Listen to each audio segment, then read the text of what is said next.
Hi everybody. Hey, welcome back from spring break. Would have been nice to have a few more good days out, nice days, beach days.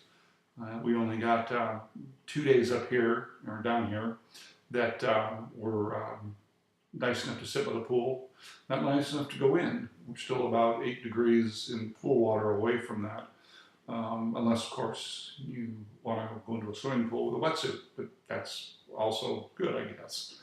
Hey, let's talk about policing the police. I'm going to talk about police oversight, internal affairs, things like that. I'm going to run you through how a complaint works, and then there'll be a couple of things that shoot off the side of that, and then maybe some comments on the rest of the chapter. So first off, let's talk about a complaint.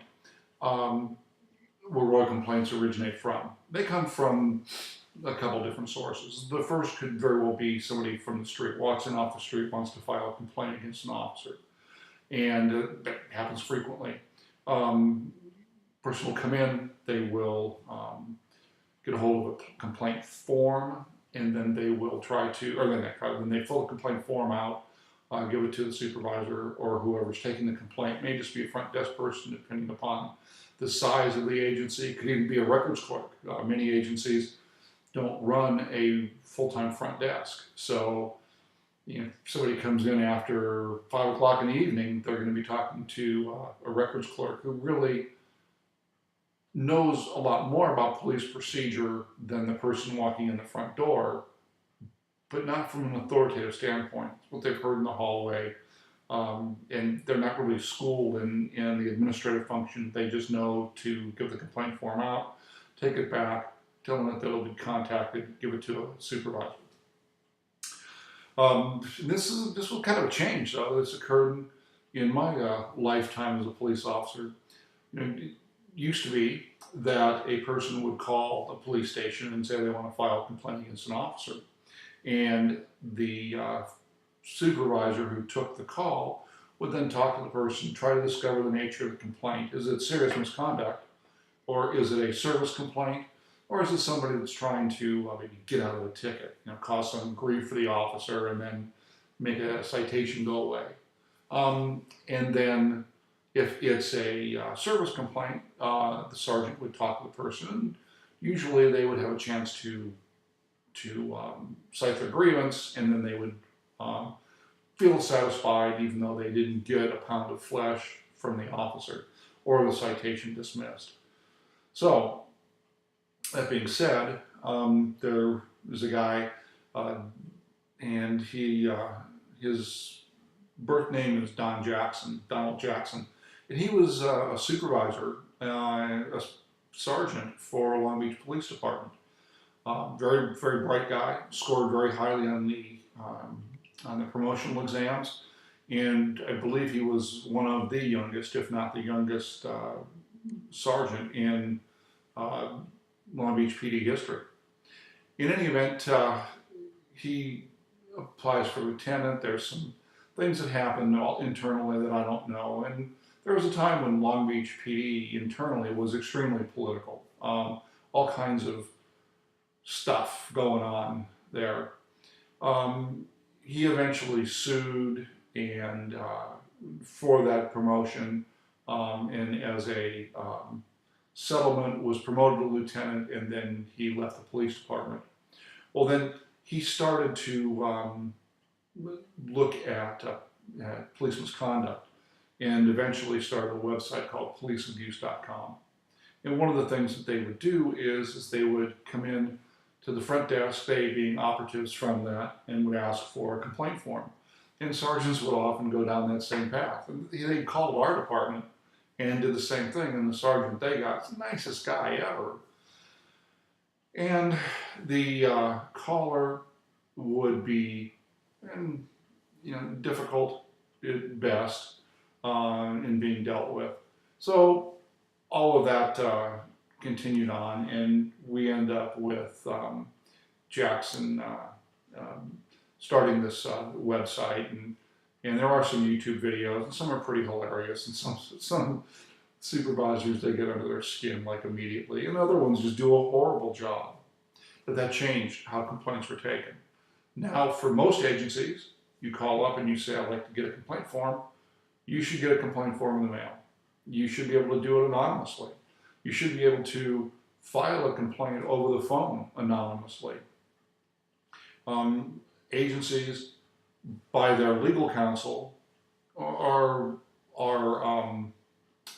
encouraged to have this happen.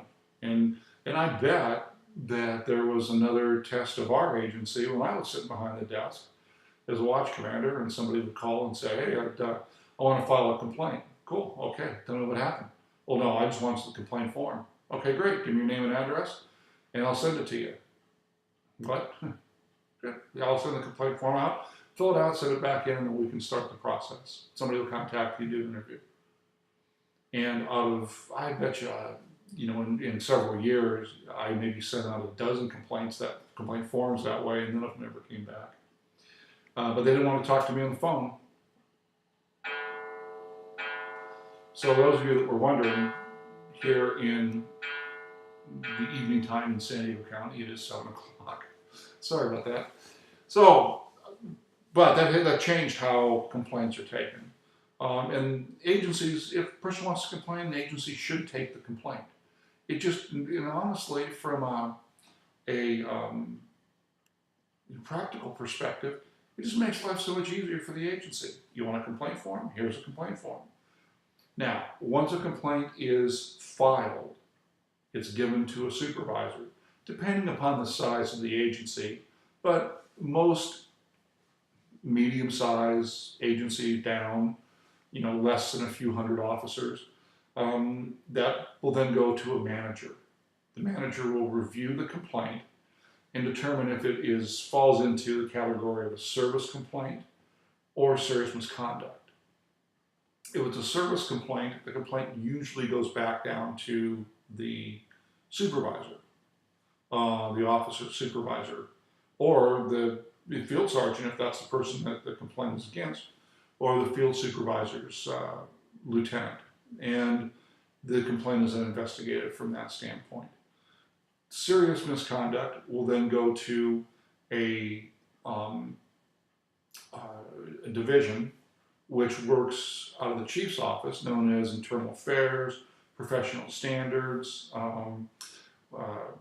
Bureau of Police Ethics, or some other kind of a thing. And then that group, usually it'll be maybe 1 or 2 officers and a sergeant or 2 and a lieutenant and manager. Then that gets handled at their level. And a whole bunch of things come into play. Police officers have what's known as POBAR, the Police Officers' Bill of Rights. Kind of a popular management trick years ago was to invite an officer in for an interview on the complaint while he was off duty. So you wouldn't have to pay the investigator overtime. That was investigating the complaint. And you'd call the officer in, and he would come in, be required to come in and do an interview. And kind of cool, because they would schedule these interviews at, say, 10 in the morning, when an officer has gotten off duty at 7 in the morning, has gone home, call them up, hey, you need to come down, we've got to talk to you about this complaint. Well, a lot of times that was just management.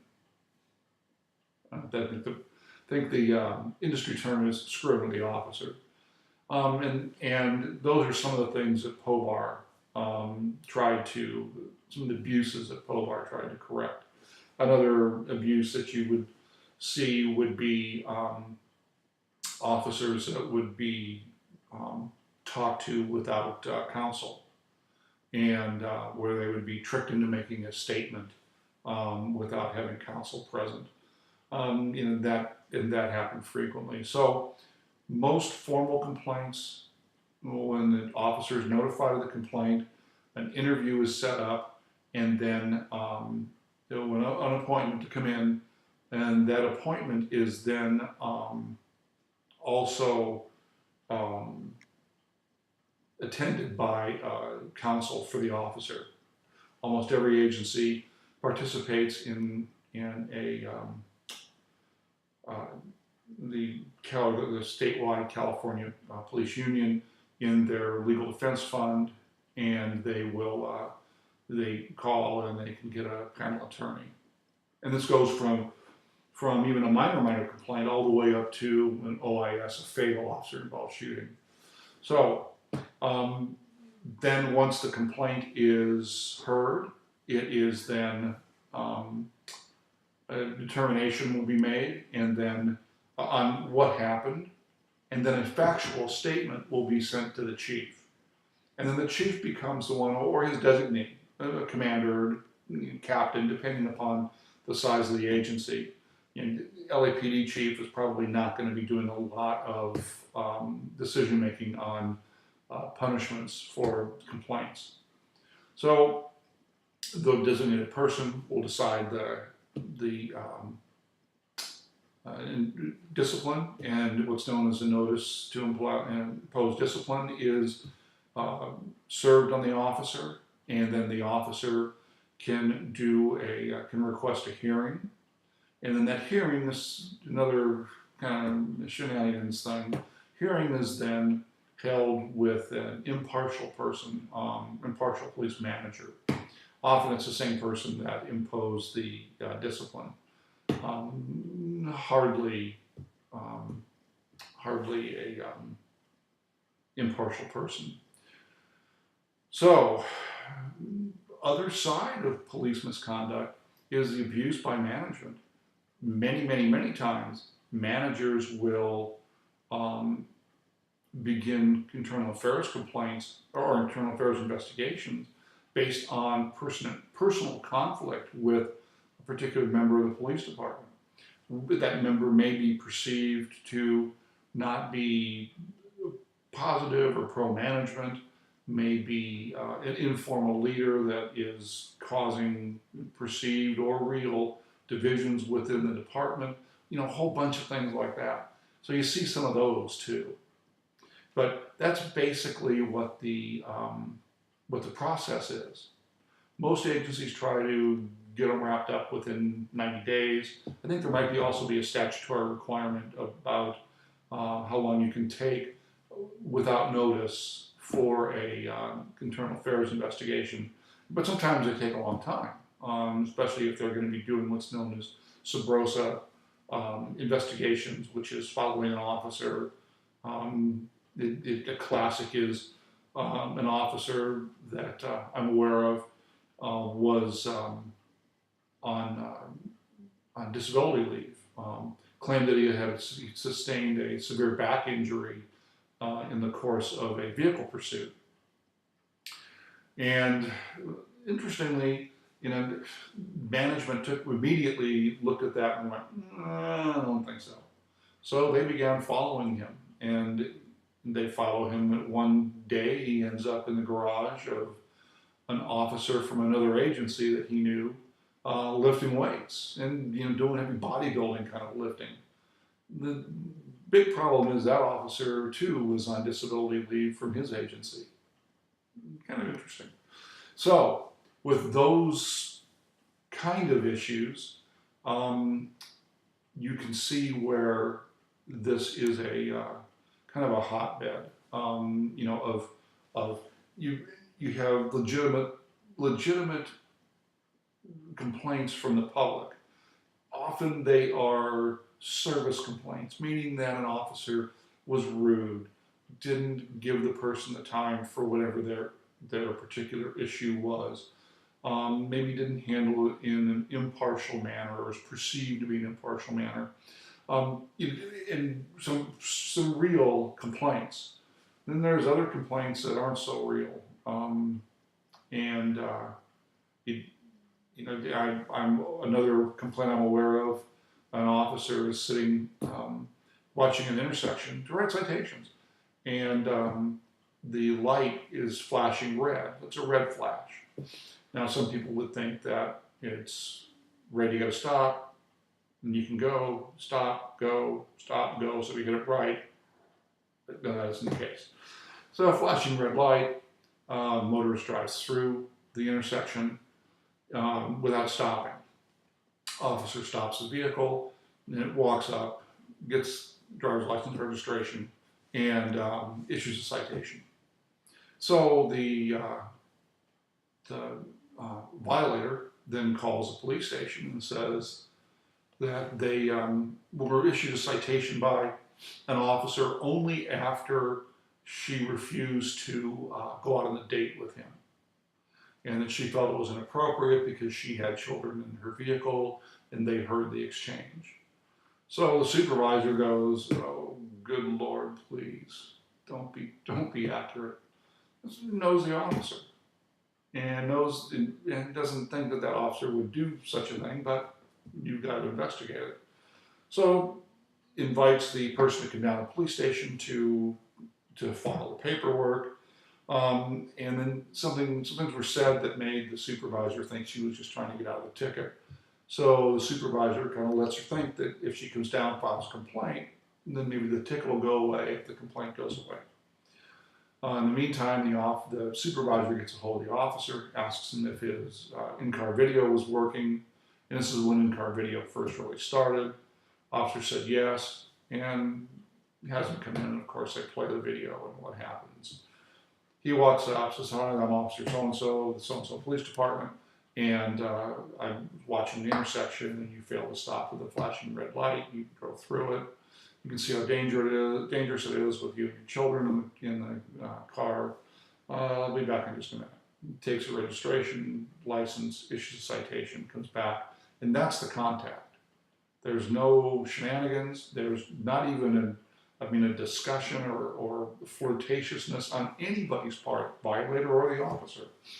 So the plaintiff complaint is clearly false.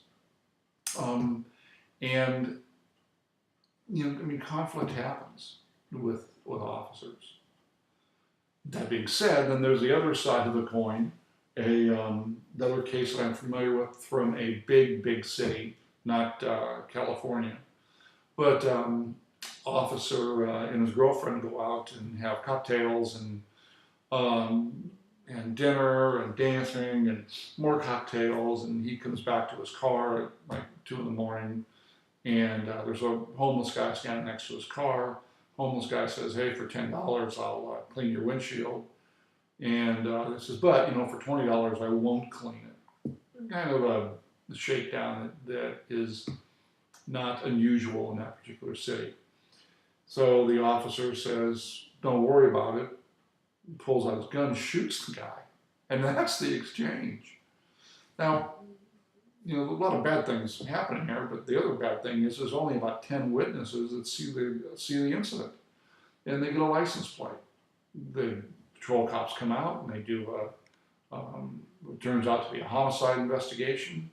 They get the license plate. They call detectives. Detectives come out. They discover that running the plate, that it's a city-owned vehicle, and it's determined to be a detective car, and they figure out who's driving it. So remember, he's out with his girlfriend. The detectives go to his residence, knock on the door. Now it's probably 6 or 7 in the morning, and wife comes to the door. Yeah, I'll let you do the flow chart here, the link chart on this. And that he was eventually arrested and was prosecuted. Now the heirs of the decedent sue the police department, and one of their claims is that the internal affairs investigation was not thorough. Well, they came out, they took a report, they discovered who it was, it went to the proper channels, they built a case, he got arrested and got prosecuted and was convicted. Not a whole lot more that you can do from that. And it was an off-duty incident. I think it was even an off-duty gun. It wasn't even his service gun, his issued gun. But they were trying to sue the police department because of in the city because of the deep pockets behind that. But those are kind of the things that you see. And then there's another case that where a woman calls a police agency and says, "Hey, I was just sexually assaulted by a police officer." And the turns out that it's bordering agencies.